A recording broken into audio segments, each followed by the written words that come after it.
என் அருமை உலகத்தமிழ் மக்களே, தாய்மார்களே, பெரியோர்களே, சிறார்களே, என் அருமைச் சீடர்களே, யோக நண்பர்களே, யோக விரும்பிகளே, உங்கள் அனைவருக்கும் என் இனிய காலை வணக்கம். கலைஞர் தொலைக்காட்சி நிகழ்ச்சியில் நலமுடன் வாழ என்னும் பிரிவில் யோகாசனத்திற்கு அதிக முக்கியத்துவம் தரப்பட்டிருப்பதை நீங்கள் அறிவீர்கள். அதிகாலை வேளையில் குழந்தைகள் ஒரு 10 நிமிடம் 15 நிமிடம் ஏதாவது முன்பின் விளையக்கூடிய ஆசனங்களையும் மூச்சு பயிற்சியும் செய்துவிட்டால் அவர்கள் அன்று முழுவதும் சுறுசுறுப்பாக இருக்கும். பள்ளிக்கூடங்களிலே வாத்தியார்கள் சொல்லிக் கொடுக்கிறதை கூர்மையாக கவனிக்கக்கூடிய ஒரு தன்மை, ஆப்சர்வேஷன் பவர்ஸ் வந்துவிடும். அதுக்கப்புறம் டியூஷன் வைக்க வேண்டிய அவசியம் இல்லை. அதுக்கப்புறம் விடிய விடிய பிள்ளைகளை படிக்க வைக்க வேண்டிய அவசியமும் இருக்காது.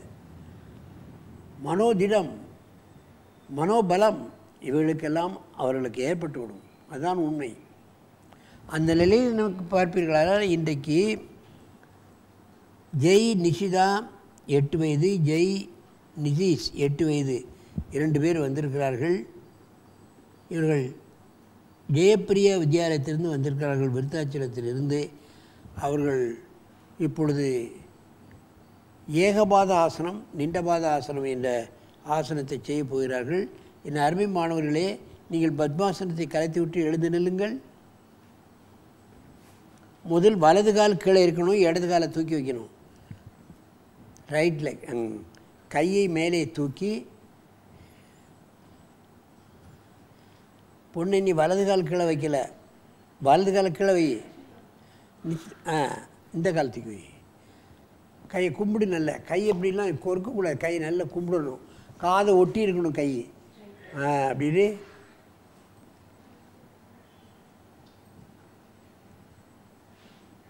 நிண்டபாதம் ஆசனம் என்பது சிரசாசனத்துக்கு மாற்று ஆசனமாக இருந்தாலும் கூட நமது முனிவர்கள் இந்த ஆசனத்தை செய்தே தவநிலை ஆசனம் என்று பெயர். நினைத்த வரங்களை இந்த ஆசனத்தின் மூலமாக நின்று அவர்கள் நினைத்ததை பெற்றுக்கொண்டார்கள். குடும்பத்திலே இருக்கும்போது பிள்ளைகள் தீபாவளி அல்லது என்ன போன்ற விசேஷங்களில் எனக்கு அது வேண்டும் இது வேண்டும் என்று வடம் பிடிப்பார்கள். அப்பொழுது நாம் சொல்வோம், நீ ஒத்த காலில் நின்னாலும் உனக்கு நடக்காது, நீ தலைகளில் நின்னாலும் நடக்காது, உங்கள் அப்பா வாங்கி தர மாட்டான்னு சொல்லுவோம். ஒத்த காலில் நின்னால் காரியம் ஆகும். அதைத்தான் அவர்கள் மறைமுக சொல்கிறார்கள். அப்படியே கையை இறக்குங்க, இறங்க கையை, காலை இறக்க, நல்ல மூச்சில்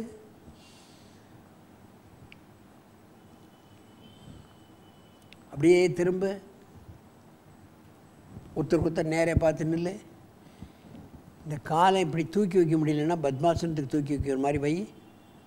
ஒரு காலை அப்படி வச்சாலும் நிற்கலாம். சரியா? இப்படி நின்றுக்கிட்டு நல்ல ஸ்டாண்டிங் ஆனவுடனே அப்புறம் காலை இப்படி தூக்கி வைக்கலாம். சரியா? காலக்கிழ இருக்கு. இப்போ நேரேறி செய். நீ வேணா நீ உன் இஷ்டம் எப்படி பண்ணுப்பா, அதுதான் நீ கரெக்ட். நீ இடது காலத்துக்கு வை. ரைட். ஆரம்ப கட்டத்தில் நீங்கள் சுவர் ஓரமாக நின்று கூட செய்தாலும் இதே பலம்தான் கிடைக்கும். மனோதிடம், மனோபலம், மனோ வைராக்கியம், தீர்க்கமான எண்ணங்கள் இவைகளெல்லாம் நடக்கும். மெதுவாக இந்த கையை இறக்குங்கள், காலை இறக்குங்க, நீண்ட மூச்சு வாங்கி கொள்ளுங்கள். அப்புறம் அடுத்த காலை செய்.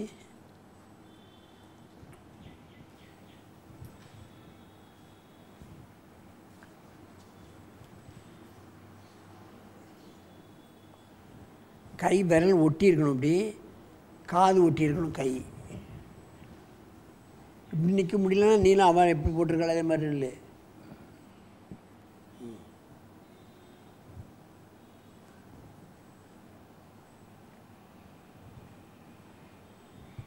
மெதுவாக இறக்குங்கள். நிண்டபாத ஆசனம் அல்லது ஏகபாத ஆசனம். அர்த்த சிரசாசனம் சிரசாசனத்துக்கு மாற்று ஆசனம். அங்கே திரும்ப பண்ணு. வலது காலை கிளை வச்சு இடது காலை தூக்கி பத்மாசனம் போடுற மாதிரி தூக்கி வை. நல்லா கையிட்டு பிடிச்சி காலை மேலே தூக்குடா. கைட்டு பிடிச்சி தூக்கு காலில் அப்படி தூக்கு. அப்படியே என்ன இப்படி டான்ஸ் ஆடுதான்.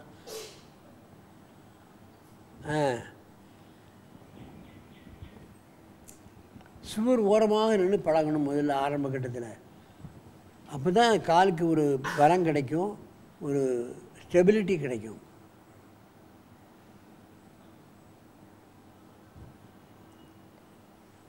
மெதுவாக இறக்குங்க. இப்போ அடுத்த காலம் மாற்றுங்க.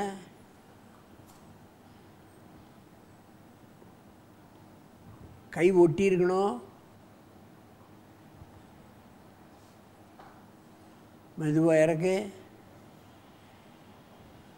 காலை இறக்கு. கீழே உட்காந்து பத்மாசனத்தில் உட்காரு. இந்த ஆசனம் பார்ப்பதற்கு எளிமையாக தோன்றும், ஆனால் ஒத்த காலை நிற்க முடியாது சில பேருக்கு ரொம்ப நேரம். சுவர் ஓரமாக நின்று பண்ணாலும் அதே பலம்தான். நமது முனிவர்கள் மணிக்கணக்காக, நாள் கணக்காக, வருடக்கணக்காக நின்று தவம் செய்யக்கூடிய ஆசனங்கள்.